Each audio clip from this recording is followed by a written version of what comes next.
स्वरूप परमात्मा की जय। यस्य वेदमयी वाणी यस्य देवमयी तनुः यस्य ब्रह्ममयी दृष्टि स गुरु पातु मां सदा। मायानंद नमस्तुभ्यं चैतन्य सद्गुरु स्वयं।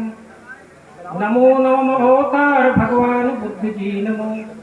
नारायण परम ब्रह्म विश्वरूप नमो नमो। रूपाव सर्व नमो अस्ति सच्चिदानंद सो नमो। अखंडानंद बोधाय शिष्य संता आरुण सच्चिदानंद रूपाय रामाय तस्मै नमः। परम मंगल में विश्वरूप परमात्मा परमात्म तत्वदर्शी सद्गुरु भगवान को सादर नमन करते हुए प्रणाम करते हुए मंच पर विराजमान परम पूज्य नारायण स्वरूप जगत गुरु श्री स्वामी जी,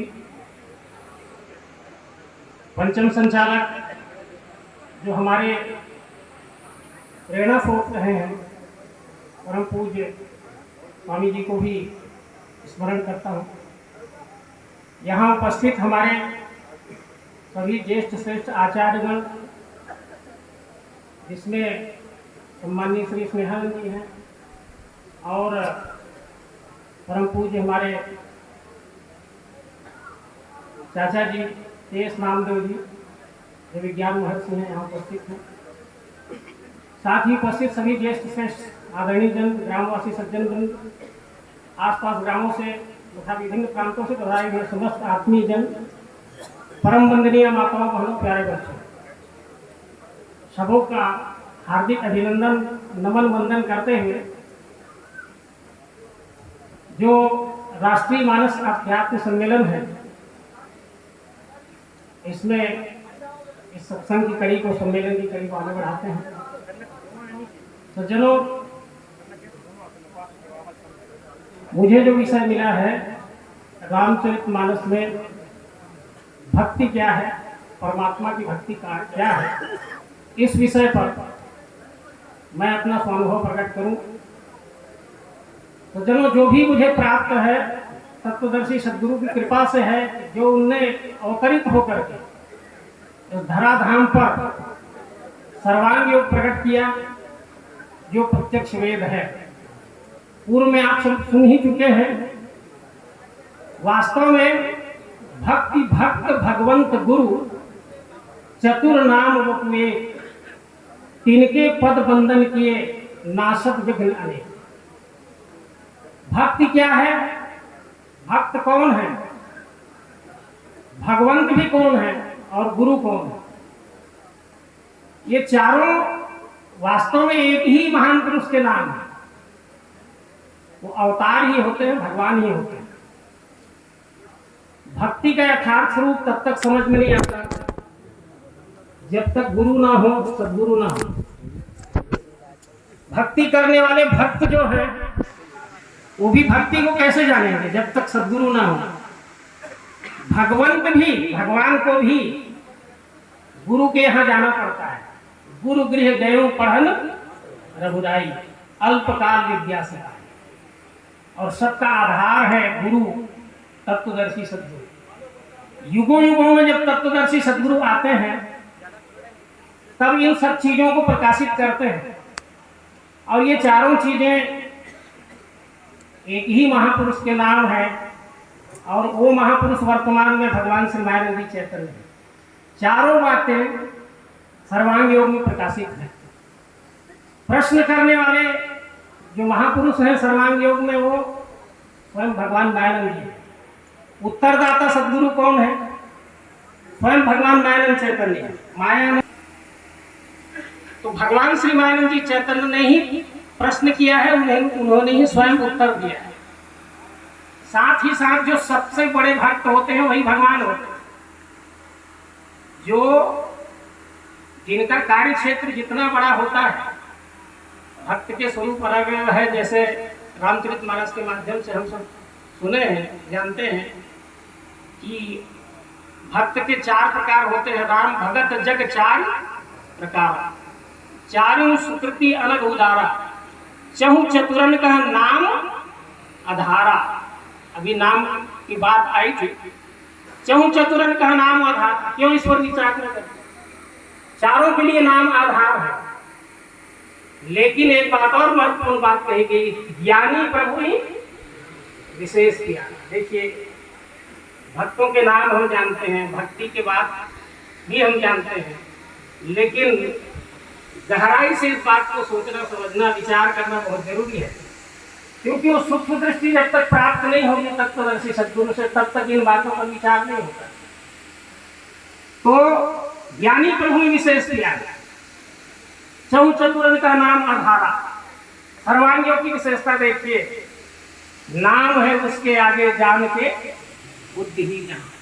लय को प्राप्त होती है वही सदरूप जानना, वही है अपना रूप पुरुषोत्तम भाव से महिमा सदगुरु की ये निज बोधार्थ। जब तक नाम का बोध नहीं होता तब तक पश्चात बीज भक्ति का अरण्य बढ़ने लगे, अकर्म रूप से दिखे विश्व में उठे। नाम का बोध माने परमात्मा का बोध। विश्वरूप परमात्मा का दर्शन जब तक नहीं होगा, नाम का चहु चतुरन का नाम आधार, तो नाम का बोध नहीं होगा तो फिर विश्वरूप को कैसे जानेंगे? विश्वरूप का ही तो नाम परमात्मा है, विश्व का ही नाम परमात्मा है। विश्व एक वस्तु है। मीराबाई ने क्या कही थी? पायो जी मैंने नाम रतन धन पायो और वस्तु अमोलक दी मेरे सतगुरु कृपा का। मैंने ऐसा वस्तु प्राप्त कर लिया है जिसका नाम परमात्मा है। तो ये विश्व वस्तु है। ये विश्व वस्तु का नाम क्या है? नाम अनेक, जिनको जैसे जैसे रुचि आती है इस विश्वरूप का नाम अपने अपने हिसाब से देते हैं। तो ये विश्वरूप का ही नाम परमात्मा है। इस विश्वरूप को जानना प्रथम आवश्यकता है, तभी निश्चित रूप से हम भक्ति कर पाएंगे। और भक्ति अंतिम है। कल मैंने बात की थी, चर्चा की थी कि 5 बातें हैं हम सब को अंतिम अवस्था यथार्थ रूप से सही स्थान पर पहुंचने के लिए। उपासना, ज्ञान, कर्म, भक्ति और मुक्ति।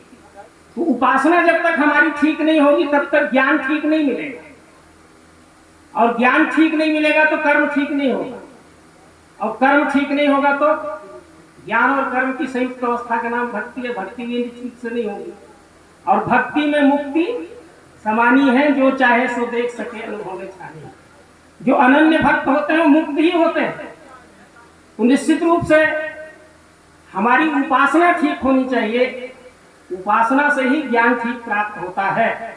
हमारा सौभाग्य है, यथार्थ ज्ञान देने के लिए अवतार का आगमन होता है।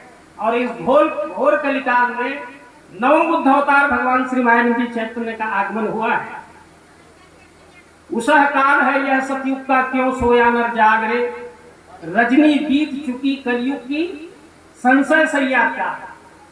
अभी तलक जो रहे चमकते कली रजनी के खल तारे, हुए तेज हक परम प्रभा से ज्ञान दिवाकर के सारे। ज्ञान बसेरा चिल्लाते जहां तक पाखंडी कागरे। तो उसह काल है यह सतयुग का, क्यों सोया नर जाग। भगवान श्री महावीर जी चैतन्य सतयुग की स्थापना करने के लिए अवतरित हुए हैं। और जो जो भी अवतार आते हैं सब सतयुग की स्थापना करने के लिए आते हैं। भगवान श्री रामचंद्र जी आए तो त्रेता भई सतयुग की करनी, शशि संपन्न सदा धरनी। त्रेता भई सतयुग की करनी, त्रेता में सतयुग का कर्म दिखने लगा। तो निश्चित रूप से हम जब बोध प्राप्त करते हैं, यथार्थ बोध प्राप्त करते हैं, नाम का बोध प्राप्त करते हैं, तभी भक्ति की जागृति आती है कि भक्ति किसे कहते हैं। अन्यथा सब भक्ति के नाम से सब करते रहते हैं। संसार में कौन नहीं कर रहा है? सब कहते हैं भक्ति कर रहे हैं, भक्ति कर रहे हैं, भक्ति कर रहे हैं।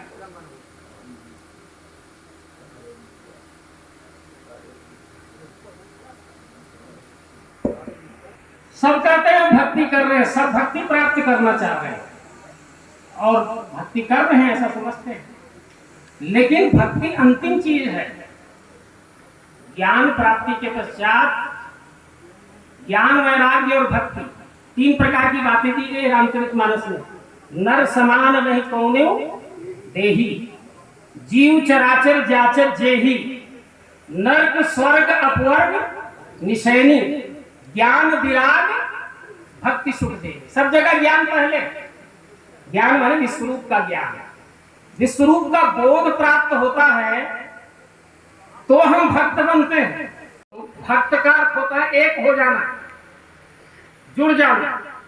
जैसे ये एक कागज मैंने रखा है, ये अभी भक्त है, अभी मैंने इसको ऐसा कर दिया तो क्या हो गया? विभक्त हो गया। जब परमात्मा से हम अपने आप को अलग समझते हैं, भिन्न समझते हैं, तो जब तक भिन्न समझते रहेंगे, अलग समझते रहेंगे, तब तक भक्त नहीं हो सकते और फिर भक्ति नहीं हो सकती। तो पहले तो हमको अनन्यता का अनुभव प्राप्त करना पड़ेगा, इसलिए अनन्य भक्ति को सर्वश्रेष्ठ कहा गया है। भक्ति होना कि अनन्य भक्ति होना? अनन्य भक्ति होना चाहिए, अनन्य, दूसरा नहीं, मैं वही हूं। हनुमान जी ने अनुभव किया कि देह बुद्ध्वा तो दासो हम, जीव बुद्ध्वा तो अंश का, वस्तुतः तद एव हम इति में निश्चिता। शरीर दृष्टि से पूछते हो तो सेवक, जीव दृष्टि से पूछते हो तो अंश हो, यथार्थ में पूछते हो तो जो आप हो वही मैं हूं। जानत तुम ही हो जाए। जब तक ये बोध हमको प्राप्त नहीं होगा तब तक भक्ति कैसे होगी? तो हम भक्त पहले बन जाएं, एक हो जाएं, अनन्यता का अनुभव प्राप्त करें। अनन्यता का अनुभव जब प्राप्त करेंगे तभी भक्ति होगी। रामचरितमानस में नवधा भक्ति की बात की गई है, सबरी के प्रति भगवान श्री रामचंद्र जी कहते हैं। तो हम सब विचार करें कि प्रथम भगति संतन कर संगा। क्यों कहा गया ऐसा? प्रथम भगति संतन कर संग। हमारी भक्ति संत के संग से प्रारंभ होना चाहिए, अन्यथा हम भक्ति ही नहीं कर रहे। सबसे पहले परेशानी तो यह है कि हम संत को ही नहीं पहचानते। तो संत को नहीं पहचानते तो उपासना कैसे होगी? उपासना हमारी ठीक नहीं हो रही है। माने उपासना का अर्थ होता है महापुरुषों के सानिध्य बैठकर ज्ञान प्राप्त करना, तत्व दर्शन प्राप्त करना, विज्ञान प्राप्त करना। जब तत्वदर्शी सदगुरु के सानिध्य से बोध प्राप्त करेंगे, जिनको हम सदगुरु कहें या संत कहें या महापुरुष कहें या भगवान कहें, उनके सानिध्य से अनन्यता का बोध प्राप्त करेंगे कि जो कुछ भी स्वरूप दिख रहा है, विश्वरूप, इनसे मैं भिन्न नहीं हूं और ये मेरे से भिन्न नहीं है। सर्वांग की भाषा में इसको कहा गया है अकर्म रूप से दिखे विश्व में वो सदैव ही। ये पराभक्ति है, श्रेष्ठ मुक्तों का निधान है, संपूर्ण वृत्तियों का है एक ही लय स्थानीय। अकर्म रूप से दिखे विश्व में वो सदैव। जब तक हम करता रहेंगे तब तक भोगता रहेंगे। जब तक हम अपने आप को कर्ता मानते रहेंगे तब तक हमको भोगने से कोई रोक नहीं सकता। लेकिन जब हमने जान लिया कि हम वही हैं, जिस तरह देह का अंग देह से भिन्न नहीं है भाई, कभी हाथ को ये नहीं लगता कि मैं शरीर की सेवा कर रहा हूं, कभी आंख ये नहीं कहती कि मैं देख के चल रहा हूं और मेरे को परेशानी हो रही है और कोई दूसरे को जिम्मेदारी सौंपी है, कभी पैर ये नहीं कहता कि मैं कीचड़ में चल रहा हूं कि कांटे में चल रहा हूं, सिर जो है ऊपर बैठ के चल रहा है, कभी ऐसा कहता है कि हमारा पैर के नहीं, कभी सिर के बल भी चलना चाहिए। सिर को भी ऐसा कहा जाए कि सिर को भी ये जिम्मेदारी मिले कि वो भी तो कांटा में और कीचड़ में और गंदगी में चल के दिखाए। ये सब सेवा कर रहे हैं, शरीर की सेवा कर रहे हैं, लेकिन अकर्म रूप से कर रहे हैं। इनको ऐसा कभी नहीं लगता कि मैं सेवा कर रहा हूं, मैं तो उसी का स्वरूप हूं और हो रहा है स्वाभाविक रूप से। स्वाभाविक रूप से जो कर्म होता है उसी का नाम भक्ति है। हमारा कर्म स्वाभाविक रूप से होने लगे।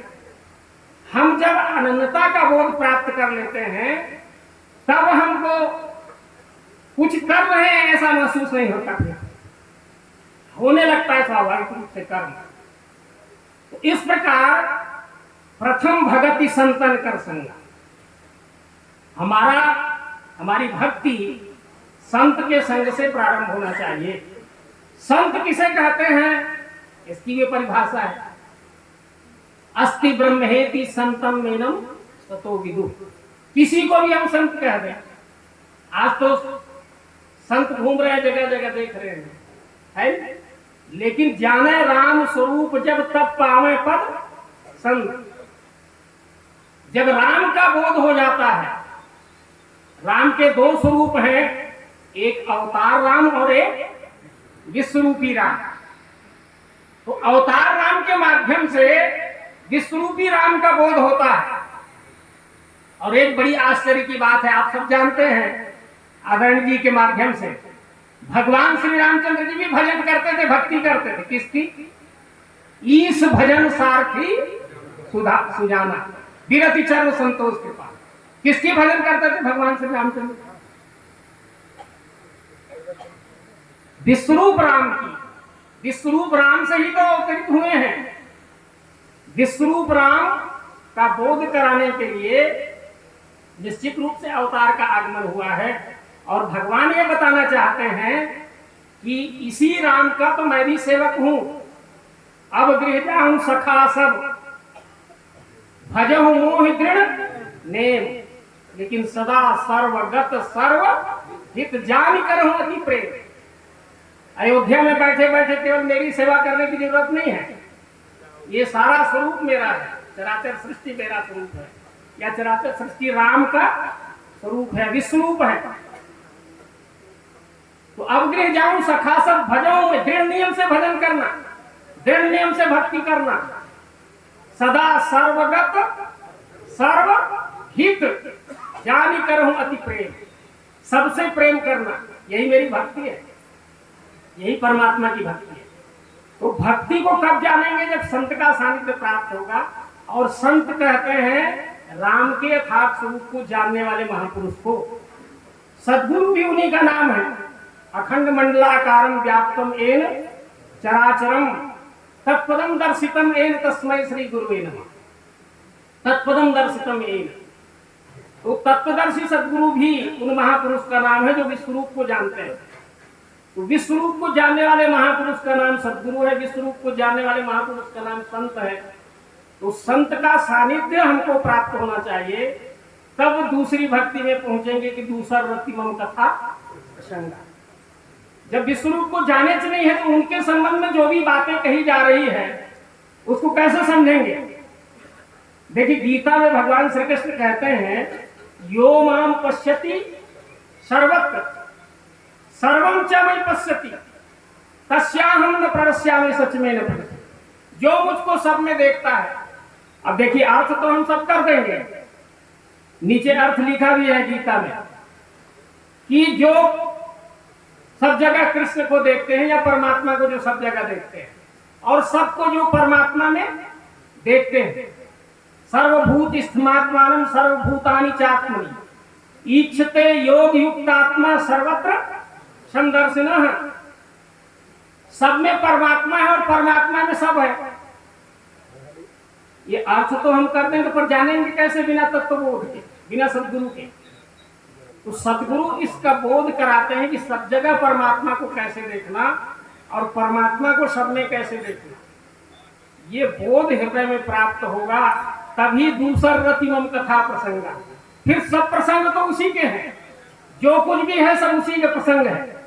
सिय राम स्वरूप अगाध अनूप विलोचन मीनन को जल है।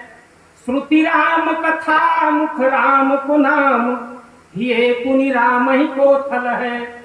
गति राम ही सो मति राम ही सो रति राम ही राम को बल है। सब की न कहे तुलसी के मते इतनो जग जीवन का फल है। जो कुछ भी दिखाई दे रही है राम का स्वरूप ही दिख रहा है। जो कुछ भी सुनाई पड़ रहा है वो क्या सुनाई पड़ रहा है? राम का ही शब्द सुनाई पड़ रहा है। जो कुछ भी हम गंध ले रहे हैं उसी का गंध ले रहे हैं, जो कुछ भी स्वाद ले रहे हैं उसी का स्वाद ले रहे हैं। तो शब्द स्पर्श रूप रसगंध ये क्या है? सब परमात्मा के ही स्वरूप है। गोस्वामी तुलसीदास जी कहते हैं कि मछली को जिस तरह चारों तरफ जल ही जल दिखाई देती है, उसी प्रकार परमात्मा सब तरफ हमको दिखाई देना चाहिए। इसमें भी एक कमी है, मछली और जल दोनों अलग अलग है, मछली अलग है और जल अलग है, लेकिन परमात्मा दर्शन में ऐसा नहीं है। जो परमात्मा है वही मैं हूं, जानत तुम ही हो जाई। जिस प्रकार जो समुद्र में लहर अनेकों उठते और विलय पाते, क्यों ही विश्व रूप प्रभु में यह जीव सदा आते जाते। लहर और जल की भांति, लहर और जल भिन्न नहीं है। उसी प्रकार हम लहर के स्थान पे हैं, विश्वरूप समुद्र के स्थान पे। विश्वरूप समुद्र है और हम लहर हैं।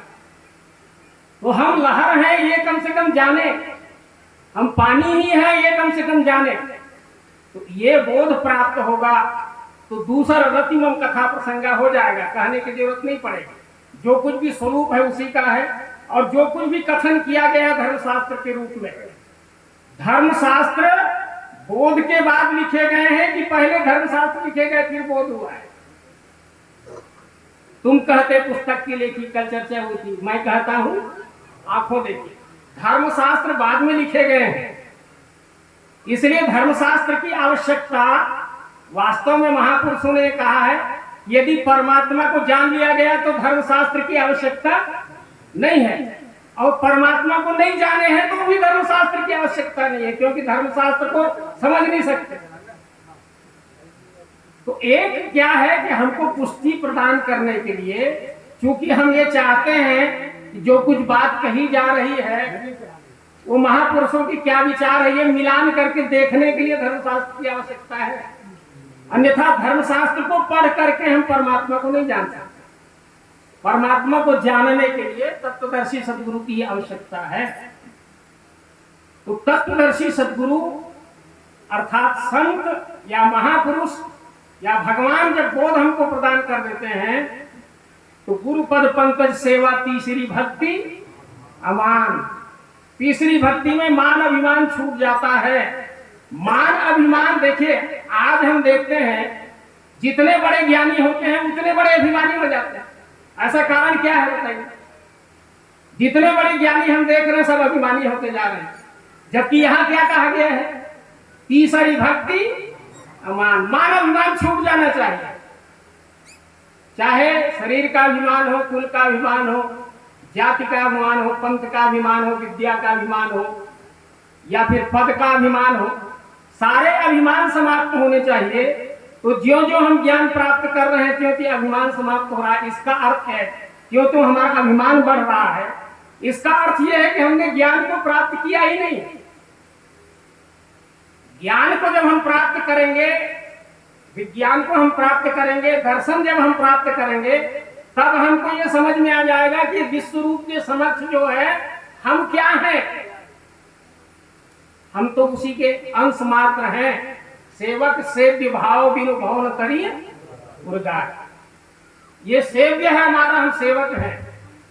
तो इस प्रकार बोध जब हो जाएगा तो तीसरी भक्ति हमारी मान अभिमान तब तक नहीं छूटेगा जब तक हमको विश्वरूप का बोध ना हो जाए। चौथी भक्ति मम गुणगण करें कपट तज्ञान। ये छल कपट पाखंड कभी पीछा नहीं छोड़ता है। चौथी भक्ति मम गुणगण करें कपट तज्ञान। जो हमको बोध प्राप्त हुआ है उसको निराभिमान हो करके यदि हम बांट सकते हैं तो छल कपट पाखंड छोड़ करके बांटे निस्वार्थ भाव से। लेकिन आजकल तो ऐसा है कि रामचरितमानस में ही लिखा गया है, वास्तव में द्विज श्रुति वेचक और भूप प्रजासन कोई मान निगम अनुशासन। ये क्यों कहा गोस्वामी तुलसीदास जी? हम ज्ञान इसलिए प्राप्त करते हैं क्योंकि उससे हमको लाभ प्राप्त हो। ये लाभ की बात नहीं है, निस्वार्थ भाव से सबको बांटना है। करई कपट तज गान। गान का अर्थ गीत गाना नहीं है। जो कुछ भी हमने प्राप्त किया है सबको प्राप्त कराना हमारा भी परम कर्तव्य है, क्योंकि ये सब हमारा स्वरूप है। विश्व हमारा परिवार है, विश्व हमारा घर है, मानव हमारी जाति है और सेवा हमारा धर्म है। जब विश्वरूप हमारा ये घर है, हमारी जाति है और हमारा सेवा हमारा धर्म है, तो हम किससे क्या लेना चाहेंगे? और जब विश्व रूप को हमने जान लिया तो सब देने के लिए खड़े हैं, कोई दिक्कत नहीं है निश्चित रूप से। तो इस विश्व रूप का बोध प्राप्त करके चौथी भक्ति मन गुण कर करें कपट ज्ञान गान मंत्र जाप मम दृढ़ विश्वासा और पंचम भजन सु वेद प्रकाशा। विश्वास यो ही नहीं आ जाता, उसके लिए आगे बढ़ना पड़ता है। धीरे धीरे धीरे धीरे जब हम आगे बढ़ेंगे निश्चय पक्का हो जाता है, निश्चय पक्का होते जाता है। भगवान श्री मायानंद चैतन्य सर्वांग योग में कहते हैं पश्चात बीज भक्ति का अनन्य बढ़ने लगे, अकर्म रूप से दिखे विश्व में सदैव ही। ये परम भक्ति है, श्रेष्ठ मुक्तों का निर्धाम है, संपूर्ण वृत्तियों का है एक ही लय स्थान। ये इसी में स्थित होने से रस एक अकंप, एक रस अकंप स्थिति आना चाहिए। एक रस अकंप स्थिति, हमारी स्थिति जो है दृढ़ हो जाना चाहिए। हम भूल रहते हैं, निश्चित रूप से जब तक ऐसा रहेंगे तब तक हमसे भक्ति नहीं हो पाएगी। मंत्र जाप मम दृढ़ विश्वास, मंत्र नाम युक्ति का है। युक्ति जो हमने पहले प्राप्त किया है, शुरुआत में जो युक्ति प्राप्त की है उसी युक्ति से हम जानते हैं निश्चित रूप से, लेकिन वो युक्ति वही है कि नहीं इसमें भी हमको शंका रहती है। धीरे धीरे वो युक्ति यही युक्ति है, इसके सिवाय कोई दूसरी युक्ति संसार में नहीं है। ये दृढ़ विश्वास कब होता है? पंचम भजन सु वेद प्रकाशा। तो पांचवी भक्ति में दृढ़ विश्वास होता है निश्चित रूप से। तो ये पांचवी भक्ति में जब हम पहुंचते हैं तो छल कपट पाखंड छूट जाना चाहिए। छल कपट पाखंड बहुत दूर तक जाता है, हम सब करते रहते हैं, सब हमारे द्वारा धार्मिक कार्यक्रम होते रहता है, हम सोचते रहते हैं कि हम धर्म कर रहे हैं, लेकिन उसके अंदर में स्वार्थ छिपा रहता है, वो स्वार्थ छूटता नहीं है। छल कपट पाखंड छूटेगा दृढ़ विश्वास से। छठ दमशील विरत बहुकर्मा निरत निरंतर सज्जन धर्म। छठ दमशील विरत बहुकर्मा, बहुत से कर्म हमको करने पड़ते हैं, जिम्मेदारियां मिलती है। जो जो हमको दृढ़ विश्वास हो जाएगा, किसी भी काम को हम करते हैं, लोग हमारे ऊपर जब विश्वास करते हैं तभी तो काम लेते हैं, तभी तो हमको जिम्मेदारियां मिलती हैं। मनुष्य जो है काम नहीं करता और पद चाहता है। आज स्थिति ऐसी हो गई है, पद चाहिए पर काम नहीं करेंगे, और पद मिल भी जाता है तो फिर वही छल कपट पाखंड की बात आ जाती है, क्योंकि दृढ़ विश्वास है नहीं। ये स्वरूप परमात्मा का है या यही तो राष्ट्र है? राष्ट्र के लिए काम करना या परमात्मा के लिए काम करना? देशभक्ति क्या है? तो देशभक्ति भी तो वही बात होना चाहिए, देशभक्ति करें चाहे परमात्मा की भक्ति करें। तो परमात्मा की भक्ति, देश की भक्ति, या गांव से प्रेम, गांव की भक्ति करें या परिवार की भक्ति करें, सब भक्ति है, लेकिन भक्ति का स्वरूप बदलता चला जाता है। जब जो है मां सीता लव कुश को ज्ञान दी, लव कुश को जो दिया वह तुम भी लो उपहार, सुनो सुनाती हूं तुम्हें परम धर्म का सार। पैदा होते ही जीवों को जो कार्य क्षेत्र में लाता है वह धर्म प्रकृति का दिया हुआ स्वाभाविक धर्म कहता है। आगे चलकर फिर गुरु द्वारा वर्णाश्रम धर्म प्राप्त करके पढ़ता है जीव गृहस्थी में शिक्षा का क्रम समाप्त करके। कुल धर्म और फिर जाति धर्म वर्ष यही सामने आते हैं। कुल धर्म और जाति धर्म अक्सर सिखाए जाते हैं। कुल धर्म, जाति धर्म और अनेक प्रकार के धर्म की बात की जाती है। कुल धर्म और फिर जाति धर्म बस यही सामने आते हैं। क्रमशः समाज के महापुरुष सामाजिक धर्म सिखाते हैं, और सच्चा धर्म कौन सा है यह नहीं समझता है प्राणी। थोड़े से ही इस जीवन में सब और भटकता है प्राणी। मैं क्या हूं, देखिए यहां से प्रारंभ होना चाहिए। मैं क्या हूं और जगत क्या है, क्यों आए हैं, क्या करना है, क्या वस्तु यहाँ पर जीना है, क्या वस्तु यहाँ पर मरना है। सच्चिदानंद कहते जिसको, उसमें हमने क्या अंतर है, बस खोज इसी पद की करना सारे धर्मों से बढ़कर। संसार में जितने धर्म कहे गए हैं, वास्तव में धर्म तो बहुत से होते नहीं, एक ही धर्म है। मानव धर्म, सनातन धर्म, विश्व धर्म, धर्म एक ही है। अनेक धर्म जहां पर होता है वो अनेक धर्म नहीं, मतपन संप्रदाय है। परमात्मा को नहीं जानने से ही धर्म नाम से अनेक मत संप्रदाय पैदा हुए। ये मानवीय विषमता जो आई वास्तव में, ये मानवीय विषमता भी उसी के कारण। मानवीय एकता जब तक नहीं होगी, जब तक विश्वरूप को नहीं जानेंगे। विश्वरूप का बोध प्राप्त करने के बाद ही मानवीय एकता हो सकती है। और जैसे आप सबने एक दृष्टांत सुना है, परमात्मा को भूल जाने के कारण मनुष्य अनेक परमात्मा मानने लगते हैं। अब देखेंगे बड़े बड़े लोग खिल्ली उड़ाते हैं, विदेशी लोग बार बार कहते हैं कि तुम्हारे धर्म में 33 कोटि देवता है, कहां परमात्मा है? 33 कोटि देवता की बात करते हैं। वो जानते नहीं कि देवता किसको कहते हैं, परमात्मा किसको कहते हैं। देवी देवता का अर्थ अलग होता है, परमात्मा का अलग होता है। परमात्मा तो एक ही है, उसके स्वरूप का बोध प्राप्त करके जो आचरण में प्रवृत्त होते हैं उसको देवता कहते हैं। तो वो नहीं जानते देवता किसको कहते हैं, 33 कोटि देवता इसीलिए कहते रहते हैं। तो सारे स्वरूप जो है भिन्नत्व का एकत्व में जुड़ जाना कब होता है? जब परमात्मा का बोध होता है। हाथी को देखने के लिए 5 अंधे गए तो 5 प्रकार से देखा कि नहीं देखते। भिन्नता क्यों हुई? क्योंकि बोध नहीं है, आंख नहीं है।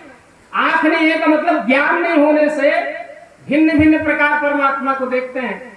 अभी जो बात हुई, कोई सगुण साकार कहते हैं परमात्मा को, कोई निर्गुण निराकार कहते हैं, कोई नाम ही रख रहे हैं। जबकि सगुण साकार, निर्गुण निराकार, नाम और वस्तु ये सब क्या है? एक ही चीज है, अलग अलग नहीं है। सगुण साकार उसी का बाह्य स्वरूप है, निर्गुण निराकार उसी का आंतरिक स्वरूप है। नाम दोनों भाव को धारण करने वाले पुरुषोत्तम भाव है। और तीनों त्रिपुटी योग वस्तु के हैं। एक ही वस्तु में जानो कल्पित भाव तीन, ये निज रूप लखाने को वेदों में कल्पना की। एक ही वस्तु है, एक ही परमात्मा है। एक ही परमात्मा को जानने के लिए त्रिविध स्वरूप में उसका बोध प्राप्त किया गया। सगुण, निर्गुण और परमात्मा, साकार निराकार और परमात्मा वस्तु बोध के लिए है ये वास्तव में। तो धर्म अलग अलग नहीं है, मानवीय विषमता नहीं है कहीं। जब विश्व रूप का बोध हो जाता है तभी मानवीय एकता स्थापित हो सकती है। बिन विज्ञान की समता आवे को अवकाश की न बिन पावे। यह अध्यात्म विज्ञान प्राप्त करने के पश्चात ही मानवीय विषमता हो सकती है। तो मानवीय विषमता को मानवीय एकता हो सकती है। तो मानवीय विषमता को मानवीय एकता में परिवर्तित करने के लिए ये विश्वरूप दर्शन का विज्ञान प्राप्त करना है।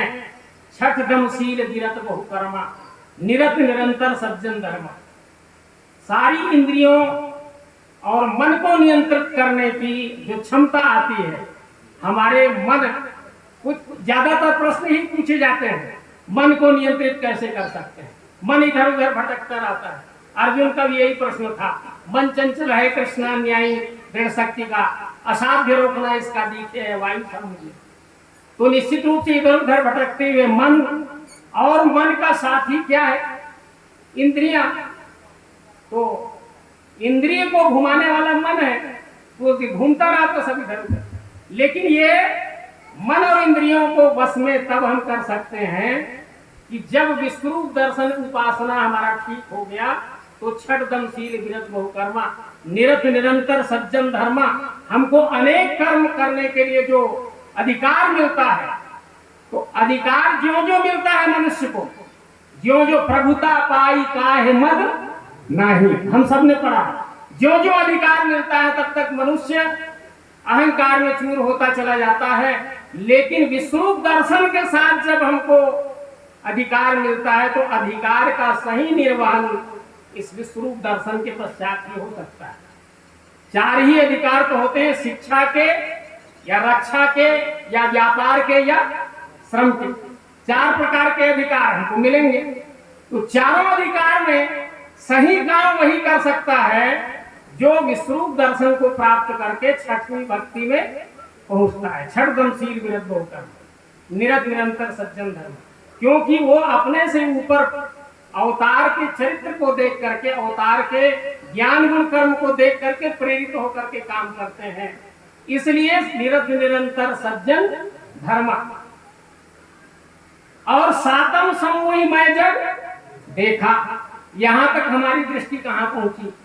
मैंने पहले ही कहा यो माम पश्यति सर्वत्र। निश्चित रूप से हमको उसी स्थान पर जाना पड़ेगा। कल मैंने ये बात आपसे चर्चा की थी कि चाहे कोई धर्म कर्म के रहो, चाहे कोई पंथ धर्म के रहो, यह राज नगर है सबके लिए जहां चलना पड़ेगा, कभी नहीं कभी। यह प्रेम नगर है संतों का जहां आना पड़ेगा, कभी नहीं कभी। तो निश्चित रूप से हम सब धर्म ग्रंथों का ठीक से अध्ययन न होने के कारण, तत्वदर्शी का सानिध्य प्राप्त नहीं होने के कारण हम ये समझते हैं कि परमात्मा तक पहुंचने के अनेक मार्ग हैं, जबकि हमारे उपनिषदकार महापुरुष कहते हैं तमे विदित्वाति मृत्युमेति न अन्य पंथा विद्यते ऐना।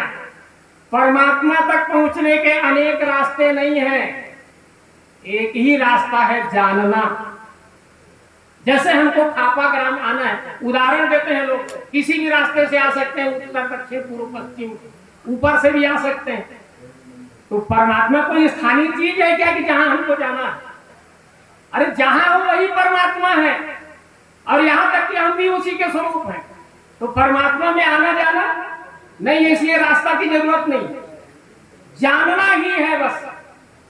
तो जानना ही एकमात्र रास्ता कहा गया है। तमे विदित्वाति मृत्युमेति न अन्य पंथा विद्यते। सातम समूह मैं जब देखा, विश्व रूप को जानना ही पड़ेगा। अंततः कैसे जानेंगे? तो तत्व दर्शन ही प्राप्त करना पड़ेगा। अवतार जो युक्ति लाते हैं, इसीलिए अवतार की महत्ता है। जब जब होई धर्म की हानि, बाढ़े असुर अधम, सब अवतार के लिए लागू है।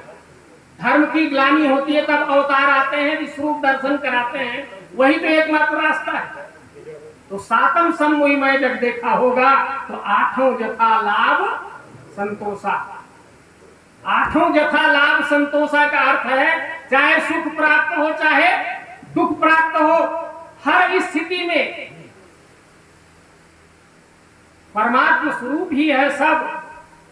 तो परमात्मा स्वरूप है तो रोग शोक धन हानि दुख अपमान घोर अति दारुण क्लेश सब में तुम सभी हैं, तुम में अथवा सब तुम्हारे ही देश। तुम्हारे बिना नहीं जब कुछ भी, तो फिर मैं किस लिए डरूं?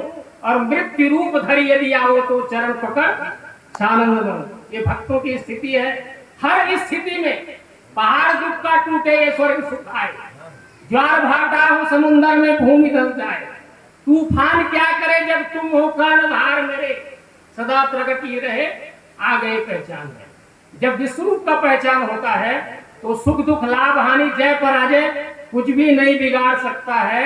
आठों जथा लाभ संतोषा, सपने नहीं देखे पर दोषा। क्योंकि जो कुछ भी स्वरूप है परमात्मा का है, हर चीज से हम प्रेरणा प्राप्त कर सकते हैं, अच्छा और बुरा सब चीज से।